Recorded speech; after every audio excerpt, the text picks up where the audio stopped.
what's it like returning to the X-Men? I know you've done little Marvel things here and there over the years, but like, what's it like returning to those characters? Well, it's fun because Marvel suddenly wants to bring the old timers back. I guess I'm an old timer.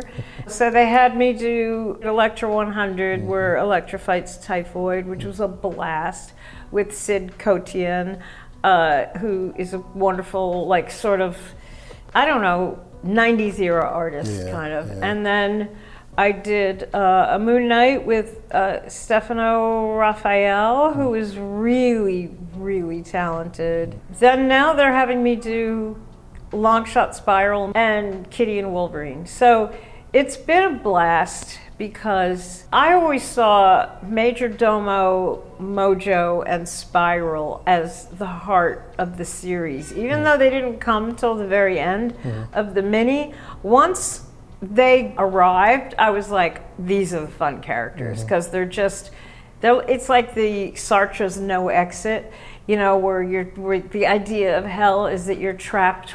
Three people who can't stand each other are trapped together, but Sartre goes even further. A is in love with B is in love with C is in love with A, and nothing is reciprocated. So it's like this endless, endless frustration. And Kitty, she was the new girl, she was very young and enthusiastic.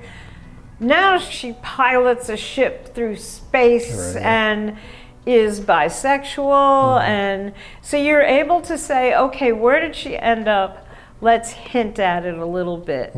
Even if it's something really simple, like how she's always trying to get behind the wheel of the Blackbird, or whatever it is that's, saying, oh yeah, someday she's gonna do this. So I like finding an endpoint to a character's essence and layering it in there. So I'm doing some more X-Men stuff that hasn't been announced yet, and that's one of the things that's really fun, is to look at where they are today, and seed the past with what's going to happen in the future. Yeah, making it full circle. Yeah. All right. I'm going to put you on the spot here for a second. Okay. Favorite artist? You can give favorite artist to work with, I should say. You can give as many answers as you want. I mean, Art Adams and I we were like, I used to think of us as like young puppy dogs. We were very goofy. We weren't, and he would just send, back then you would send stuff by FedEx, just pages and pages of monsters. And there was an energy between us, a very young energy, and we just wanted to like cram everything we could into the comic, and it was like punk. We went out on stage, didn't know how to play our instruments yet, and played them anyway. And then you have guys like Barry Windsor Smith, who just brings such a spectacular gravitas to the characters. So you play to the artist's strength. And when you find out who the artist is going to be, like Flavia Biondi, who did Ruby Falls, she had this like lyrical, it was almost like Eisner, like where there'd be a leaf flowing or a piece of paper. So I went, okay, I want to emphasize that mise en scene, which is the Eisner mise en scene, is like the spilling over garbage can and the cat stealing the laundry is just as important as what the characters are saying. And so you run with what their strengths are. David Aja, of course, like, my Spanish is no good, but we were basically working blind because he lives in Spain, and somehow we just developed this telepathy.